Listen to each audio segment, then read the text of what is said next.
বিসমিল্লাহির রহমানির রহিম।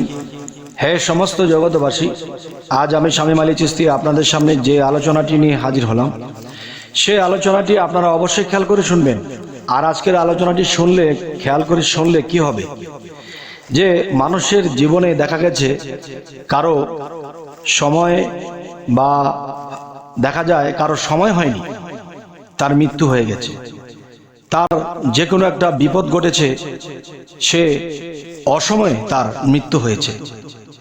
দেখা গেছে একটা পৃথিবীতে মানুষ চলার পথে একটা বিপদ সামনে, বা একটা মিছিল, বা একটা এমন কোনো একটা অনুষ্ঠান, দেখা গেছে কেউ শত্রুমি করে একটা আঘাত করে দিয়েছে, বোম মেরে দিয়েছে, বা এরকম কিছু, বা চলার পথে গাড়ির চাপা খেয়ে মারা গেছে, বা কোনো মানুষের মধ্যে হাঁটতে গিয়ে অনেক মানুষের পাড়া খেয়েও মানুষ মরে গেছে।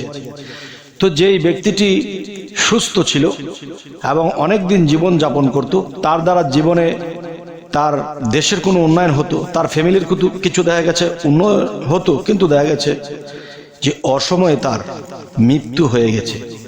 আচ্ছা, তাহলে অসময়ে মৃত্যু থেকে বাঁচতে হলে আজকে এই কথাগুলো শুনবেন, এবং এই কথাগুলোর মধ্যে যে জিনিসগুলো তুলে ধরা হবে সেই জিনিসগুলো অবশ্যই খেয়াল রাখবেন এবং চলার পথে এই কাজগুলো করবেন, তাহলে আপনাদের অসময়ে মৃত্যু হবে না। কিন্তু মানুষ তো জীবনে দেখা গেছে জীবিত হয়েছি আমরা একদিন, আল্লাহ বলেছে মানুষকে আবার জীবিত করব, যে হয়তো আমরা পৃথিবীতে আবার জন্ম নিয়ে এসেছি, কিন্তু অসময়ে যদি চলে যাই তাহলে কিন্তু অবশিষ্ট যে কাজ, অবশিষ্ট ভালো কিছু যাই কিছু করতাম তা কিন্তু হলো না।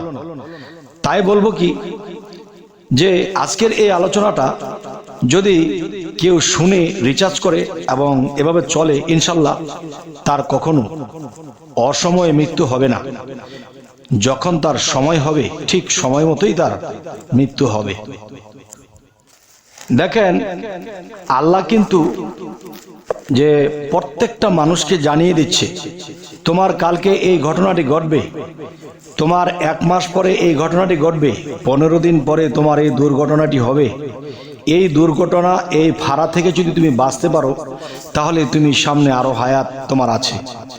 এখন আল্লাহ কিন্তু আমাদেরকে সবাইকে সিগন্যাল দেয়, কিন্তু সেই সিগন্যাল আমরা বুঝি না, না বোঝার কারণে আমাদের কি হয়, অসময়ে মৃত্যুবরণ করতে হয়।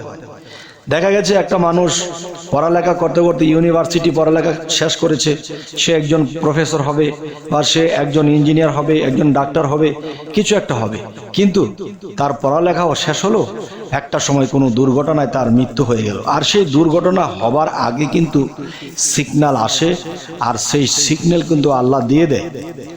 সেই সিগন্যালগুলো সম্পর্কে আলোচনা করব। দেখুন, আপনি যদি কখনো স্বপ্ন দেখতেছেন যে একজন মানুষ অনেক মানুষের ভিড়ে, অনেক মানুষের দৌড়াদৌড়ি হুড়াহুড়ির মধ্যে কোনো মানুষ দেখা গেছে সেই মানুষের ভিড়ে, মানুষের পাড়া খেয়ে সেই মানুষটি একেবারে মারা গেছে, তাহলে বোঝা গেল সেই মানুষটি সুস্থ ছিল, আর সেই মানুষটি পাড়া খেয়ে মারা গেল। এবং এত মানুষের ভিড়ে আপনি দেখতে পেরেছেন, দেখে যেভাবে পেরেছেন মানুষকে ঠেলে, মানুষকে চেঁচামেচি করে তাদেরকে সরিয়ে আপনি সেই ব্যক্তির লাশটাকে তুলে এনে আপনি তার বাড়িতে পৌঁছে দিয়েছেন। তাহলে বোঝা গেল এই দৃশ্য বা এই স্বপ্ন আপনি কেন দেখলেন? যে এই বিপদ ঘটবে যার, সেই তো দেখবে, সেই তো সংযত হবে, তবে আপনি কেন দেখলেন? আপনি এই জন্যই দেখেছেন যে আল্লাহ আপনাকে এটাই দেখিয়ে বোঝানো হলো যে তুমি যে দৃশ্যটি দেখেছো তোমার এরকম ঘটনা ঘটবে, এবং এই ঘটনাটি যখন ঘটবে তখন তোমার এই লাশটা এরকম ভাবে যেরকম তুমি তুলে নিয়ে গেছিলে, গন্তব্যে পৌঁছে দিয়েছিলে, এমন কেউ তোমার বেলায় করবে, তোমার লাশটা পৌঁছে দেবে। আচ্ছা, যদি এমন কোনো স্বপ্ন আপনারা দেখেন তাহলে দেখা গেছে সতর্ক হয়ে যাবেন যে আমি যখন অন্য কাউকে দেখেছি এই ঘটনা ঘটেছে, তাহলে তার ঘটনা আমাকে কেন দেখানো হলো? নিশ্চয়ই আমি দেখেছি, কিন্তু সেই ঘটনাটি আমারই ঘটবে। তাই সতর্ক হয়ে গেলে তখন এই ফাড়া থেকে বেঁচে যাবেন। আর এই ফাড়া থেকে বেঁচে গেলে সামনে আপনার আরো দীর্ঘ হায়াত এসে যাবে। গেল একটি প্রসঙ্গ। আরো একটি প্রসঙ্গ হলো, দেখুন যে আপনি অর্থনীতির জন্য অনেক লাফালাফি দাফাদাফি করতেছেন, কোনো কাজে হাত দিলে সেই কাজটি হচ্ছে না, হ্যাঁ, এরপর দেখা গেছে বাস্তবে আপনি এরকম টেনশন করছেন, কিন্তু আপনি স্বপ্নে কখনো দেখতেছেন যে বিরাট এক পুকুর আছে, আর সেই পুকুরটি দেখতেছেন আপনার, আর সেই পুকুরের মধ্যে আপনি অনেক মাছ ছাড়ছেন, এবং কয়েক মাস যাওয়ার পরে আপনি দেখতেছেন এই পুকুরের মাছগুলো অনেক বড় হয়েছে। আপনি মাছ ছেড়েছিলেন 20,000 টাকার, এখন সেই মাছ 20 লাখ টাকায় পরিণত হয়েছে। তাহলে আপনি যদি এমন স্বপ্নে দেখেন যে আপনার পুকুর ভরা মাছ আপনি ধরে ধরে নিয়ে আসছেন, তখনই এই স্বপ্নের ব্যাখ্যাটি হবে আপনি যে এতদিন দাফাদাফি লাফালাফি করছেন, যেটাতে ধরেছেন ছিঁড়ে পড়েছেন, কোনোটাতে আপনি সাকসেস হননি। আর এই স্বপ্নটি যদি আপনি দেখে থাকেন, তাহলে আপনি বুঝবেন যে সামনে আপনার হাতে অনেক বড় অঙ্কের টাকা পয়সা আসতে থাকবে। এ হলো একটা বিষয়। আরো একটা বিষয় হলো, আপনি যদি কখনো দেখেন যে কোনো মানুষের জানাজা হচ্ছে, সেই মানুষটি অচেনা, একজন অচেনা মানুষের জানাজা হচ্ছে, সেই জানাজাতে আপনি শরীক হয়েছেন, তখন আপনি কি ভাববেন, কি বুঝবেন?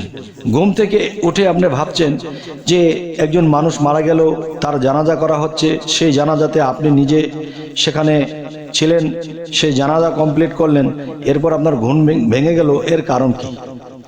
এর কারণ হলো, যদি সেই যেই ব্যক্তিটি মৃত্যুবরণ করেছে এবং যার জানাজা হয়েছে, যদি সেই লোকটি বয়স্ক হয়ে থাকে, তাহলে আপনার নিজের রক্ত বংশের মধ্যে কেউ চলে যাবে। আর যদি আপনি দেখেন যে যুবক বয়স, তাহলে এটি ধরে নিতে হবে এটা আপনার মৃত্যু হতে পারে।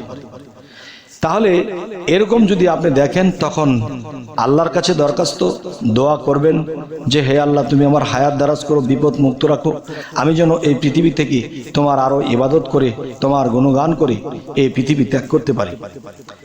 এ হলো একটি বিষয়। আরো একটি বিষয় হলো, দেখুন আপনি একদিন স্বপ্ন দেখতেছেন যে আপনাকে সিংহ তাড়া করছে, আপনি খুব স্পিডে দৌড়াচ্ছেন, আপনার পিছনে পিছনে সিংহ আপনাকে দৌড়াচ্ছে। দৌড়াতে দৌড়াতে দৌড়াতে দৌড়াতে এমন একটা অবস্থা হয়েছে, আপনি একটা খালি ঘরের ভিতরে ঢুকে গেছেন। সেই খালি ঘরের ভিতরে ঢুকে আপনি দরজাটা আটকিয়ে দিয়েছেন। এখন সিংহটি ফাঁক খুঁজছে কোন দিক দিয়ে আপনাকে ধরা যায়, কিন্তু একটা সময় দেখা গেল আপনাকে ধরতে পারিনি, আপনার ঘুম ভেঙে গেছে, কিন্তু আপনি ঘুম থেকে হাঁপিয়ে উঠেছেন, হায় হায় এটা কি দেখলাম, আমাকে সিংহ দৌড়াচ্ছে। তখন এই স্বপ্নের ব্যাখ্যাটি কি বুঝবেন? এই স্বপ্নের ব্যাখ্যাটি আপনি এটি বুঝবেন যে আপনি এটাই বুঝে নেবেন যে আপনাকে আপনার মৃত্যুর সংবাদ দিয়ে গেছে, যে যদি আপনাকে ধরে ফেলতো তাহলে আপনি চলে যেতেন, এই দেহ ত্যাগ করে, দুনিয়া ত্যাগ করে চলে যেতেন। যেহেতু ধরতে পারেনি, তাহলে এই স্বপ্নটি যদি আপনি 4টার দিকে বা 5টার দিকে দেখেন, তাহলে ঘুম থেকে ওঠার রাতে ঘুমানোর পরে যদি 4টা 5টায় দেখেন, তাহলে আপনার হায়াত খুব কম। যদি 2টা বাজে দেখেন বা 12টা বাজে দেখেন, তাহলে মোটামুটি হায়াত থাকলেও অতটা নেই। তখন আপনি আল্লাহর কাছে দরখাস্ত করতে হবে যে হে আল্লাহ, আমি যে এই স্বপ্নটি দেখিলাম যে আমাকে সিংহ দৌড়াচ্ছে, অল্পের জন্য ধরতে পারিনি, আমি ঘরের দরজা আটকিয়ে দিয়েছি। তাহলে আপনি একটা ফাঁড়া থেকে বেঁচে গেছেন, কিন্তু সামনের ফাঁড়া থেকে বাঁচতে পারবেন না। আর এই স্বপ্নটি দেখার পরেও কিন্তু আপনার রোগ হতে পারে, এরপরে আপনার কোনো দুর্ঘটনা ঘটতে পারে, বা আপনার দেহের উপর দিয়ে কোনো কিছু টর্চার হতে পারে। তাই সতর্কবাণী হিসেবে আল্লাহর কাছে দরখাস্ত করবেন এবং আল্লাহর কাছে বলবেন যে আল্লাহ, তোমার কাজ যেন করতে পারি, তোমাকে যেন সন্তুষ্ট করে পৃথিবী ত্যাগ করতে পারি, তুমি আমাকে ভালো পথে চালিত করো, এবং হে আল্লাহ যেন তোমার ইবাদত করে মরতে পারি। আচ্ছা, এরপরে দেখা যায় মানুষ এরকম চলার পথে এই ধরনের স্বপ্নগুলো দেখে থাকে। তো এই স্বপ্ন সবগুলা যদি বলতে যাই, তাহলে কিন্তু সারাদিন ইউটিউবে কথা বলতে বলতে কিন্তু একেবারে কেমন হয়ে যাব। তো এই সিগন্যালগুলা বুঝতে হবে। আচ্ছা, তাহলে মৃত্যুর আরেকটা সংকেত হিসেবে আমি আরো একটি কথা বলবো, যে আপনি যদি কখনো দেখেন যে আপনাকে সিংহ দৌড়াতে দৌড়াতে আপনাকে ধরেই ফেলেছে এবং আপনাকে ছিঁড়ে বিড়ে খেয়ে ফেলছে, আর আপনি বাঁচার জন্য চেষ্টা করেও আর বাঁচতে পারেননি, আপনাকে ছিঁড়ে বিড়ে খেয়ে ফেললো, তখন আপনি এই ঘুম থেকে লাফিয়ে উঠেছেন আর হাঁপাচ্ছেন আর ভাবছেন হায় হায় এটা কি দেখলাম। আপনি এটাই দেখেছেন। যদি আপনি ঘুম থেকে ওঠার আগে এই স্বপ্নটি দেখে থাকেন তাহলে মনে করতে হবে এই সপ্তাহের মধ্যে আপনার মৃত্যু হতে পারে। আর তখনই যদি আপনি মনে করেন যে হ্যাঁ জীবনে পাপ করেছি, জীবনে খারাপ করেছি, তাহলে আল্লাহর কাছে ক্ষমা চেয়ে অবশ্যই ইবাদতে মশগুল হন আর আল্লাহর কাছে হায়াত ভিক্ষা চান। আপনার হায়াত কমে গেছে। তবে হে সমস্ত জগতবাসী, আজকের এই আলোচনাগুলো কেন করলাম?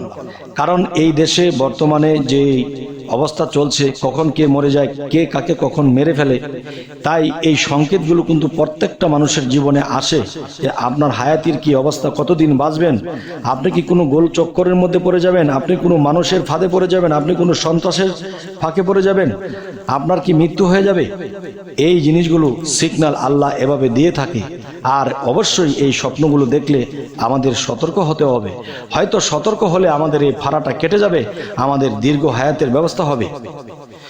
তবে হে সমস্ত জগতবাসী, আজকে আমি যতটুকু পেরেছি বলেছি, কিন্তু আরো অনেক স্বপ্ন আছে, অনেক স্বপ্নের অনেক ব্যাখ্যা আছে, সবকিছু কিন্তু বলা সম্ভব নয়। তাই আমি যতটুকু পেরেছি বলেছি। আর আপনারা যদি কমেন্ট করেন যে না এই ধরনের স্বপ্ন আমাদেরকে আরো বলা হোক, যাতে আমরা আরো কিছু জেনে আমরা সতর্ক হতে পারি। আর যদি মনে করেন হ্যাঁ এতটুকু চলবে, তো আলহামদুলিল্লাহ। যাই হোক, আমাদের চ্যানেলের আলোচনা যদি আপনাদের ভালো লাগে অবশ্যই সাবস্ক্রাইব করে নেবেন। সকলে ভালো থাকবেন। আল্লাহ হাফিজ।